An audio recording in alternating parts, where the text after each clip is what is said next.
Ka All Meghalaya SSA Non-Teaching Staff Association AMSSANTSA hagas ngi baar kala pensengek no ya kejingi ki shong kelai mengor klempor kepala ya ila ar puis ngi hadien ba ka sarkar jela kala manjur ba penbeit 20 ban penkiu no ya kutulop jongki la penbeit ba kane kejing siu thmai kan trai kam nadu ka sitrik uyayong ar hajar posau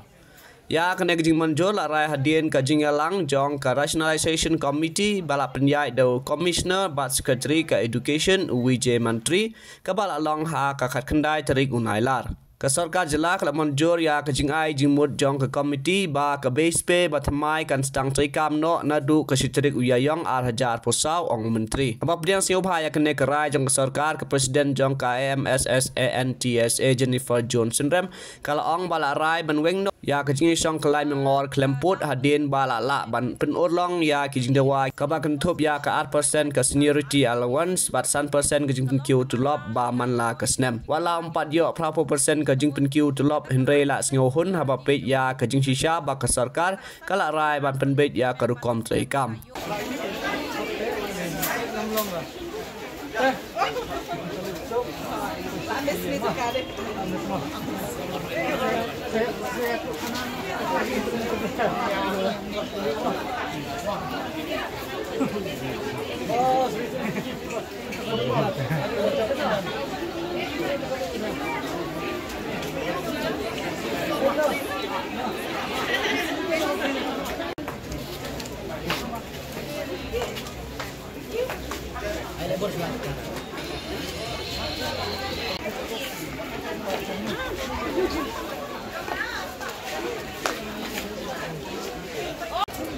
Ningkong ning sharp na kwa ban ai ngan ai ngu eu blai try kan van ubla pensyai ke jimut jim perkhat ke jongi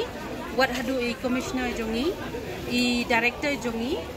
bat e under secretary jongi ban pensyai ke jimut jim perkhat jongki bakin pediang bat baginya hun lang apeng jongi ki members ru bat kini ki government officers ru ding ai ku blai ningkong ning sharp ru ya u Chief Minister Badan Brom Jungi namar bula ai katakanlah bon shna ya kanika committee ke bang rationalization committee namar ya kanika committee hi kan yai em but hadin sans nem yen saya kendu lang ngamar bale lada kemudian kanika committee ru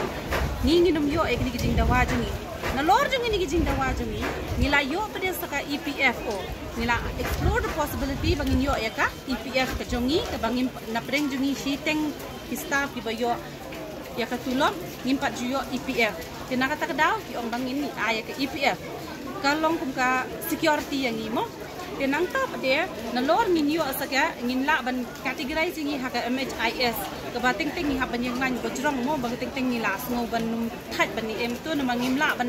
yang lan man kasi ka dau kalong bang ngi bun ka kam ka jam jongi kin sadon special consideration sa nang tap dia kibun kiwi dia ki bangi hapan du nrei mentangin asdang manyo lingba juga ni rationalization committee ke jumi te insungu ya isa commissioner jumi isa Vijay Kumar Mantri ru iba penlong successful ya ni ka committee bat mentangin lai hun ya ke jing ai ke juga ni ka committee Badru ngisungu isa Swapnil Timbe badai State Project Director jungi bakloi banginya trai kamlang ringkat nang ni syahmat ru idang ong banginya trai ringkat ban penbiang penbit biang ya kan ka komiti ke jungi